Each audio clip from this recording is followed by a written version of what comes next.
내년 건강보험료가 사업체 규모나 본인 부담, 플랜 가입 여부와 관계없이 2012년 이후 가장 큰 폭으로 인상될 전망입니다. 뉴욕시 공립학교에 2만 명 이상의 망명 신청자 자녀가 등록해 일부 학교들이 혼란을 겪고 있는 것으로 나타났습니다. 늘어난 학생 수에 부족한 교실과 교사 수로 인해 학교 측에서 불만을 터뜨리고 있습니다. 뉴욕시의 폭염이 계속되는 가운데 공립학교의 교실들에 에어컨이 설치되어 있지 않은 경우가 많은 것으로 드러나 학생과 학부모들의 비판에 직면했습니다. 65세 이상 성인 4명 중 1명이 낙상을 경험하고 연간 100명 이상의 한인 시니어들이 낙상으로 사망하는 것으로 나타나 보건당국이 특별히 주의할 것을 당부했습니다. 나소 카운티 대법원 앞에서 총기 압수를 합법화하는 레드 플래그 규정을 강력하게 시행할 것을 요구하는 집회가 열렸습니다. 올 상반기에만 낙태 시술이 총 51만 건 이상 이뤄졌다고 추산되면서 보수 성향이 강한 지역에서 낙태를 금지하는 법안을 시행하는데도 합법적인 낙태 시술이 오히려 증가한 것으로 나타났습니다. 집값과 임대료가 치솟자 지방자치단체들이 보조 주거용 시설 규제를 대거 완화하고 나섰습니다. 자택 마당에 별채를 지어 노모나 자녀에게 주거나 임대를 내놓는 집주인이 증가하는 추세입니다.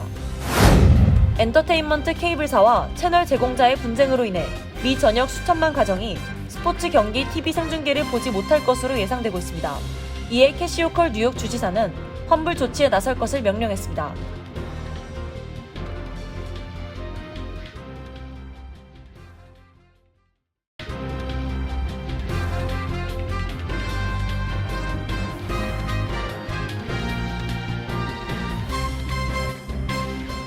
여러분 안녕하십니까? KBTV 뉴스9 이창원입니다.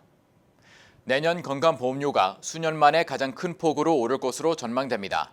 사업체 규모나 본인 부담 및 보험사를 통한 플랜 가입 여부와 관계없이 일괄적으로 인상률이 적용될 것으로 보입니다. 오늘의 첫 번째 소식 전장희 기자가 전해드립니다.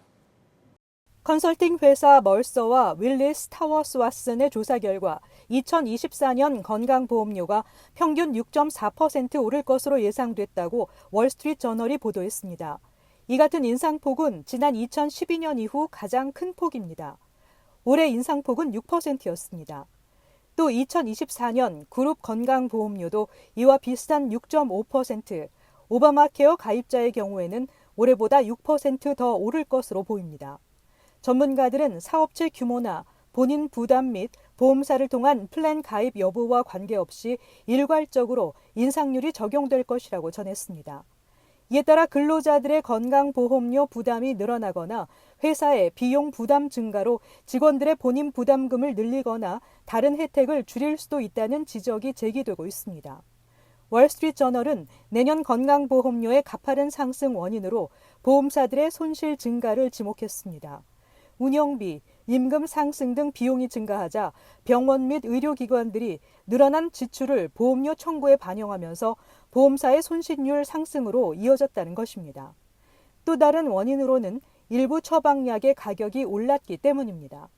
오젬픽과 위고비 등 당뇨 환자에게 처방되는 치료제가 다이어트에 좋다는 소식에 가격과 사용이 급증했습니다.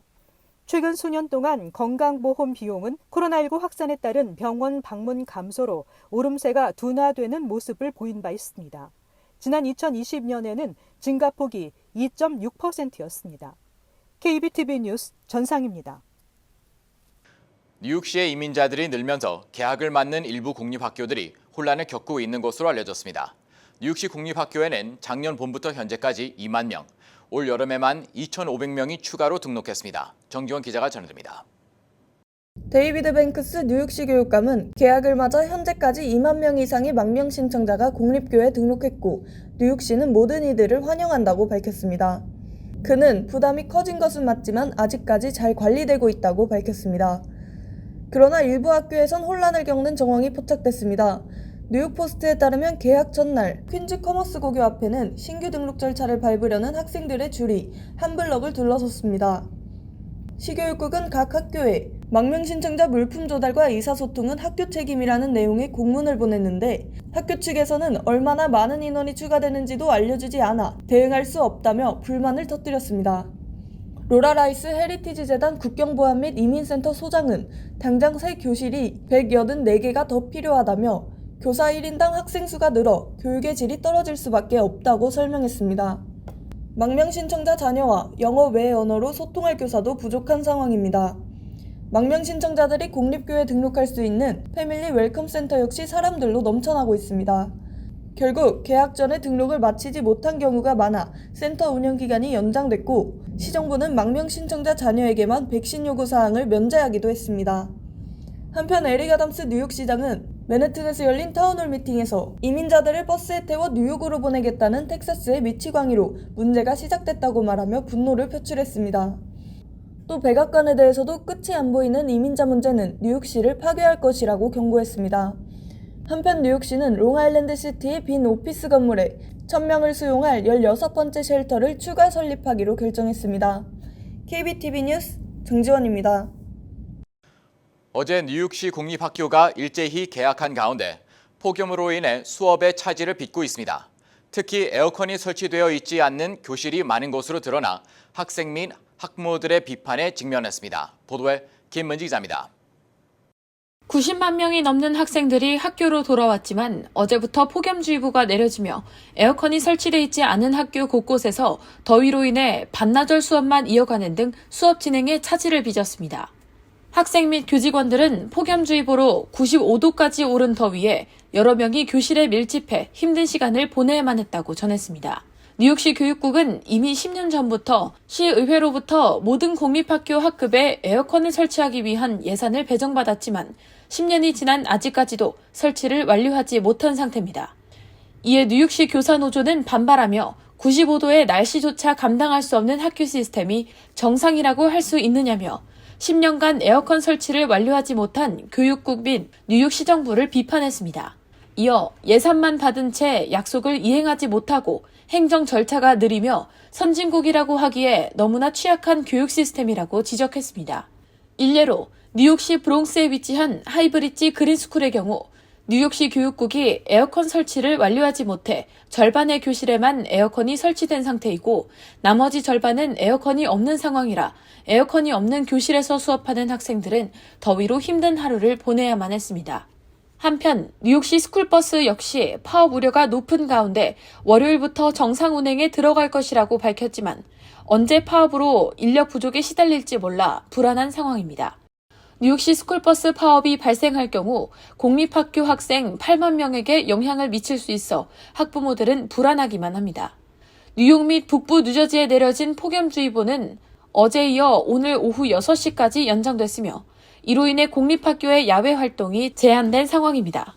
세계의 수도라고 자부하는 뉴욕시 공립학교에 제대로 된 에어컨조차 설치되어 있지 않아 더위에 취약한 것으로 드러나자 학부모 및 교사노조의 비판이 빗발치고 있습니다. KBTV 뉴스 김은지입니다. 화장실이나 계단에서 미끄러져 부상을 입거나 심한 경우 사망에까지 이르는 경우가 많아진 가운데 전국 65세 이상 성인의 4명 중 1명이 또 연간 100명 이상의 한인 시니어들이 낙상으로 사망하는 것으로 나타났습니다. 보건당국은 이러한 수치를 들며 특별한 주의를 당부했습니다. 강정민 기자의 보도입니다. 연방질병통제예방센터는 지난 2020년 기준 65세 이상 성인의 4명 중 1명이 낙상을 경험했다며 낙상이 심각한 위협이 되고 있다고 전했습니다. 더 큰 문제는 그 비율이 점점 더 커진다는 것입니다. CDC에 따르면 의도치 않은 낙상이 주 원인이 된 65세 이상 사망자는 2018년 32,522명, 2019년 34,211명, 2020년 36,508명, 2021년 38,742명 등으로 매년 증가해왔으며 2022년 잠정 집계치는 49,920명으로 4만 명을 넘어섰습니다. 10만 명당 73명꼴이었는데 이러한 수치는 5년 전보다 18%, 약 20년 전인 1999년과 비교하면 150% 이상 증가했습니다. 한인의 경우 5년 전과 비교해 77%나 늘었습니다. 낙상이 주 원인으로 사망한 65세 이상 한인은 2018년 65명, 2019년 91명, 2020년 85명, 2021년 111명, 2022년 115명 등으로 역시 증가세를 이어왔습니다. 아직 정확한 증가 원인으로 판명된 것은 없지만 심장마비나 뇌졸중과 같은 질환을 앓거나 이겨낸 시니어들이 후유증을 안고 살게 되면 낙상 위험이 높아진다는 분석이 제기됐습니다. 또 현재 많은 시니어들이 여러 약물을 복용하는데 그중 일부 또는 그 조합이 현기증이나 낙상을 유발할 수 있는 부작용이 있다는 것입니다. CDC도 낙상 예방을 위한 조언에서 복용 중인 약을 검토하여 낙상 위험을 높일 수 있는 약물이 있는지 의사나 약사에게 문의할 것을 권장하고 있습니다. 또 정기적으로 시력과 청력 검사를 받는 것도 중요하다고 전했습니다. 아울러 전문가들은 욕실, 계단, 복도 및 보행로에 난간 또는 손잡이 설치, 양탄자나 넘어지거나 미끄러질 수 있는 위험 요소 제거, 욕실에 미끄럼 방지 매트나 카펫 설치, 걸어다니는 통로에 장애물이 없도록 가구 및 전선 배치, 물건을 어깨 높이 정도의 적당한 높이에 두기, 높은 곳에 있는 물건을 짚기 위해 의자나 테이블에 올라서지 말고 주변에 도움을 요청하기 등을 조언했습니다. 또 실내 조명을 밝게 하고 밤에는 야간등을 켜놓거나 손전등을 가까운 곳에 두기, 샤워하는 동안 앉아있을 수 있도록 샤워용 의자와 손에 쥐고 사용할 수 있는 샤워헤드 준비, 누워있다 일어날 때 몇 분 정도 앉아있다가 일어서기, 꾸준한 걷기로 신체의 활력을 유지하기 등을 권했습니다. KBTV 뉴스 강정민입니다. 뉴욕주 레드플래그 법안, 즉 위험인물의 총기 압수 합법화 규정을 촉구하는 시위가 나소 카운티 대법원 앞에서 열렸습니다. 시위에는 총격폭력 생존자 및 학부모와 정치인들이 참여했습니다. 보도에 강정민 기자입니다. 나소 카운티 대법원 앞에서 뉴욕주 레드플래그 법안을 더욱 강력하게 시행할 것을 요구하는 집회가 진행됐습니다.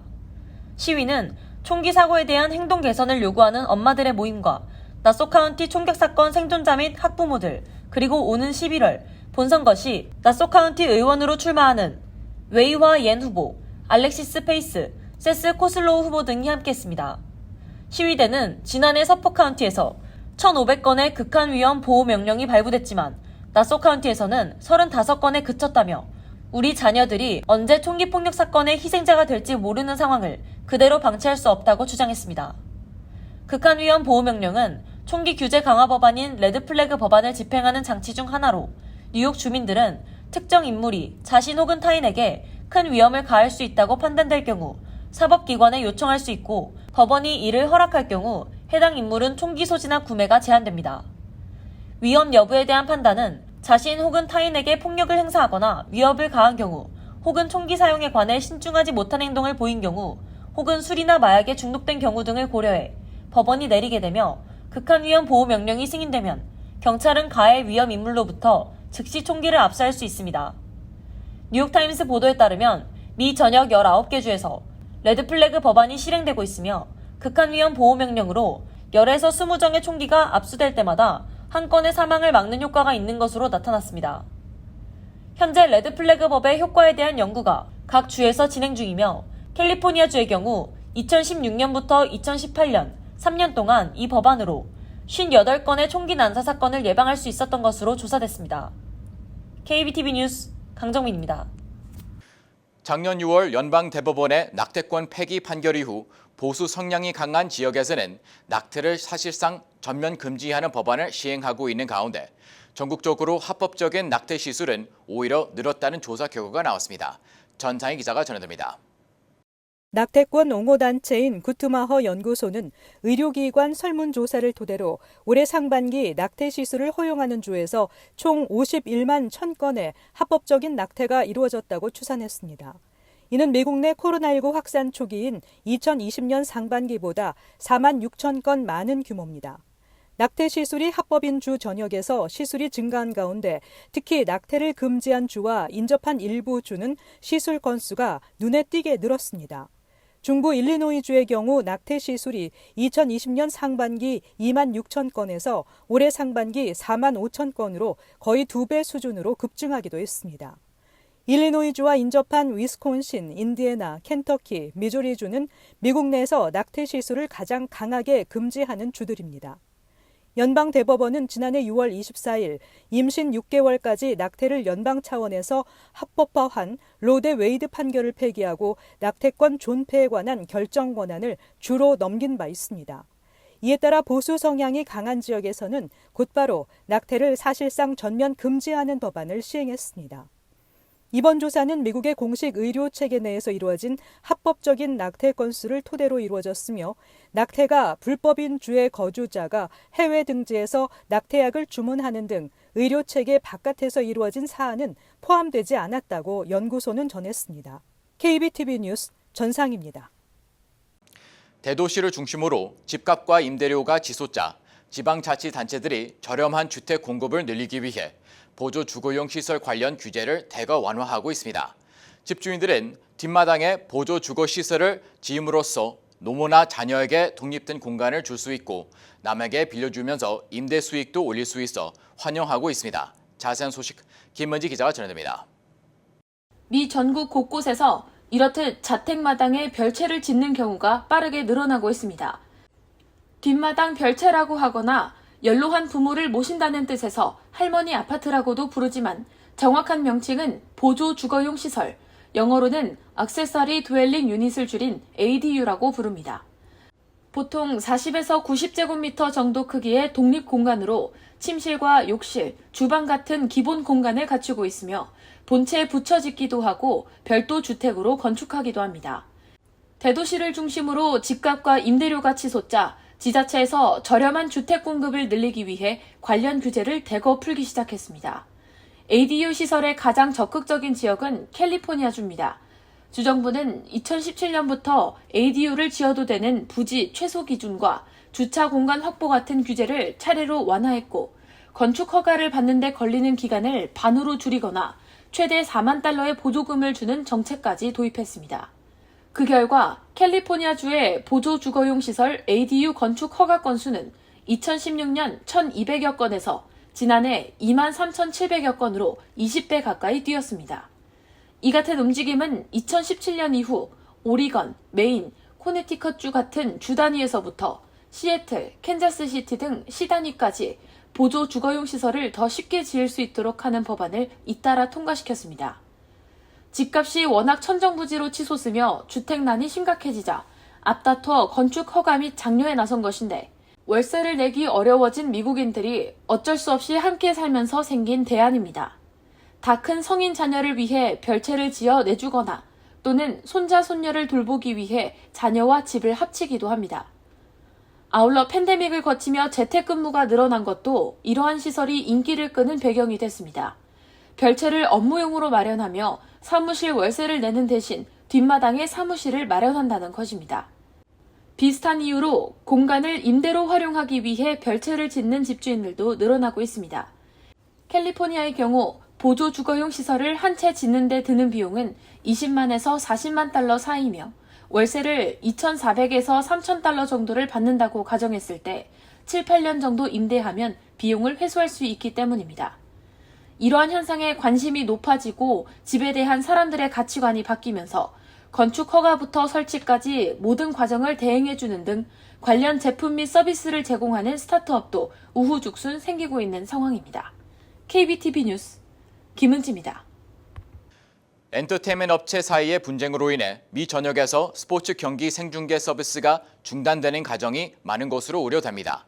이런 가운데 캐티 호쿠 뉴욕 주지사는 소비자들이 업체 분쟁으로 피해보는 일은 없어야 할 것이라며 환불 조치에 나설 것을 명령했습니다. 자세한 내용 강정민 기자의 보도입니다. 캐시 호컬 뉴욕 주지사는 오늘 엔터테인먼트 회사 간의 분쟁으로 인해 미 전역에서 수천만 가정이 생방송으로 스포츠를 즐길 수 없을 것으로 예상된다며 공공서비스부에 이 사태의 책임을 지고 주민 대상 환불 조치에 나서라고 명령했습니다. 뉴욕 주민들은 US 오픈 및 월요일 밤 예정되어 있는 먼데이 나잇 풋볼 경기를 생중계로 볼 수 없는 처지에 몰렸습니다.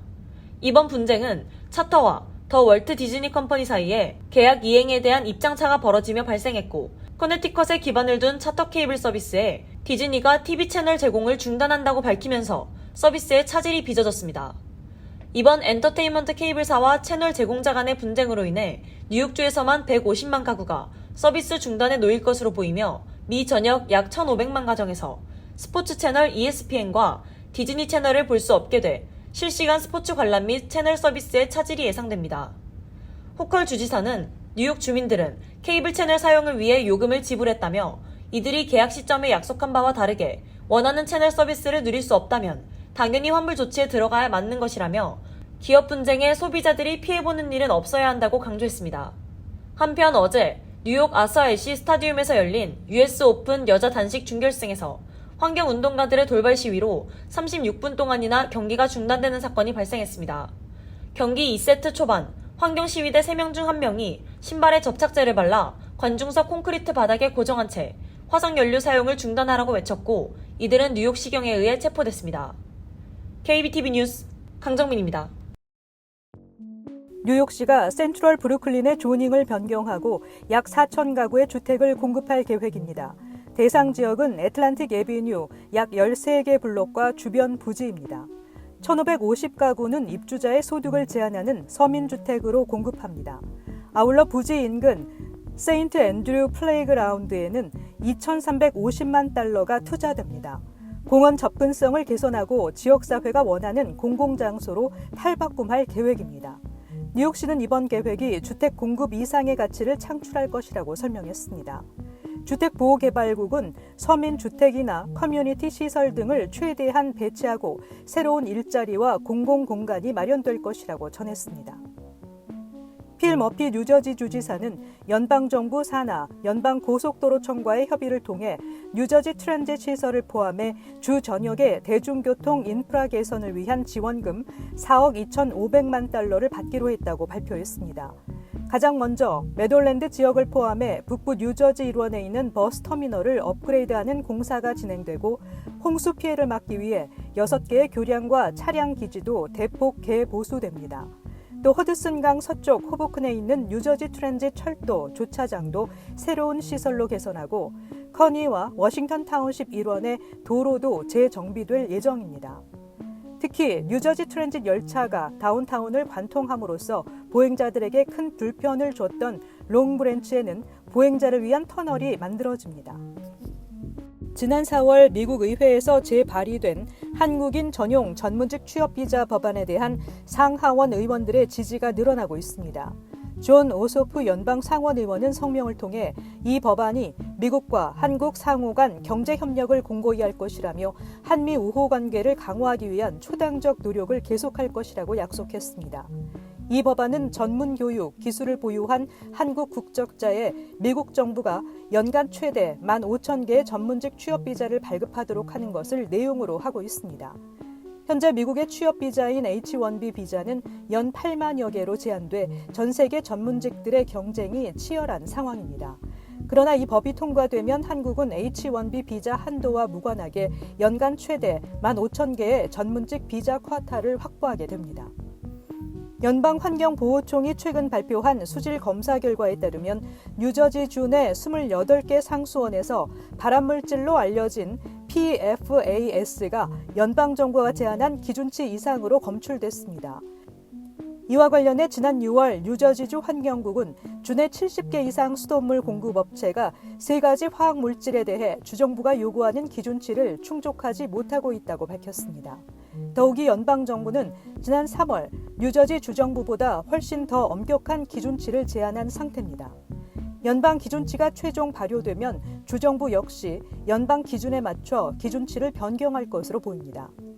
한인 밀집 지역으로 꼽히는 리지우드 등지에서 수돗물을 공급하는 리지우드 워러의 경우 상수원 중 한 곳에서 PFAS의 일종인 PFOA가 29.8 ppt 검출됐습니다. 잠시 후 커뮤니티 브리핑을 전해드립니다.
이어서 환율과 증시 전해드립니다.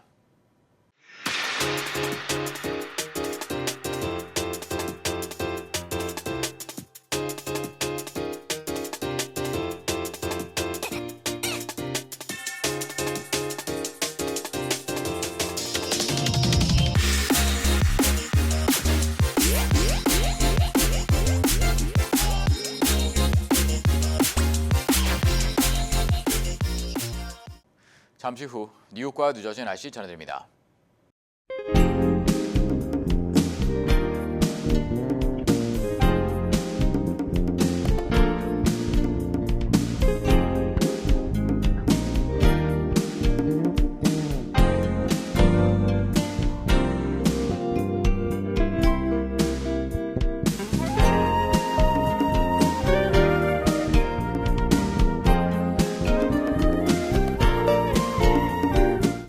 KBTV 뉴스9 마칩니다. 오늘도 시청해 주셔서 감사합니다. 편안한 밤 보내시 바랍니다.